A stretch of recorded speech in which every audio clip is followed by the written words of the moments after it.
નમસ્કાર મિત્રો, હું પરીક્ષિત નારાયણભાઈ શિયાળ, સાવરકુંડલા યુવક કોંગ્રેસનો પ્રમુખ.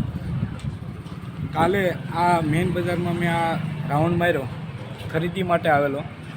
હું 2-4 વેપારી મિત્રોને મળ્યો તો આ રોડનું ખોદકામ તારીખ 16/12/2024ના રોજ આ રોડનું ખોદકામ શરૂ કરવામાં આવેલું અને અહીંના લોકોને એવું કહેવામાં આવેલું કે આ રોડનું કામ 15 દિવસમાં પૂરું કરવામાં આવશે.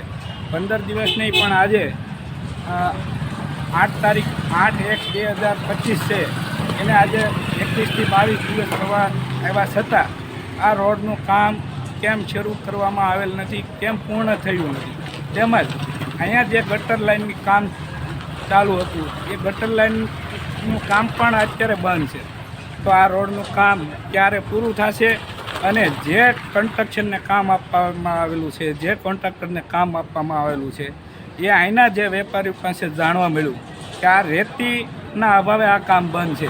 તો રેતી કોન્ટ્રાક્ટરને વિચારવાનું છે કે રેતી ક્યાંથી લાવી, લીઝ ભરીને લાવી, સરકાર પાસેથી લાવી, એ એનું કામકાજ છે, બરાબર.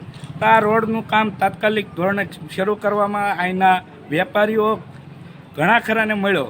અહીંના વેપારીઓએ પહેલાં સૌપ્રથમ 88 લોકોએ એક પેપર તૈયાર કર્યો હતો આમના વિરુદ્ધ, એને સાઇનો કરી હતી, એને દબાવવામાં આવ્યા, એ વેપારીઓને બંધ કરી દેવામાં આવ્યો, એનું મોઢું સીવી લેવામાં આવ્યું અને એ લોકોને એવું કીધું કે આ રોડનું કામ ટનાટન કરવામાં આવશે. પણ ટનાટન ક્યારે કરવામાં આવશે કે આ રોડ શરૂ થાય તો ટનાટન બનશે. અને આ રોડમાં પાણીની વ્યવસ્થા વ્યવસ્થિત થાય, વરસાદી પાણી આવતું હોય ત્યારે આ વરસાદી પાણીનો નિકાલ કેવી રીતે કરવો એ આયોજનપૂર્વક કરેલું છે કે કેમ, અને વહેલામી વહેલી તકે આ રોડનું કામ શરૂ થાય એવું હું આ પ્રમુખશ્રીને તેમજ નગરપાલિકાના પ્રમુખશ્રીને તેમજ ધારાસભ્ય શ્રી મહેશભાઈ કસવાલાને તેમજ જે કોન્ટ્રાક્ટરને આ કામ આપવામાં આવેલું છે એ કોન્ટ્રાક્ટરને આ વિડીયોના માધ્યમથી કહેવા માગું છું કે આ રોડનું કામ તાત્કાલિક શરૂ કરવામાં આવે, જેથી આ વેપારીઓને અત્યારે હાલમાં એકદમ શાંતિથી બેઠા છે, ધંધા રોજગાર એના પડી ભાંગ્યા છે.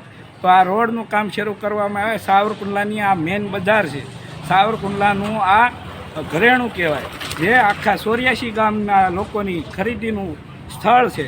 એ સ્થળને તાત્કાલિક આ રોડનું કામ શરૂ કરવામાં આવે એવી મારી આ નમ્ર વિનંતી છે.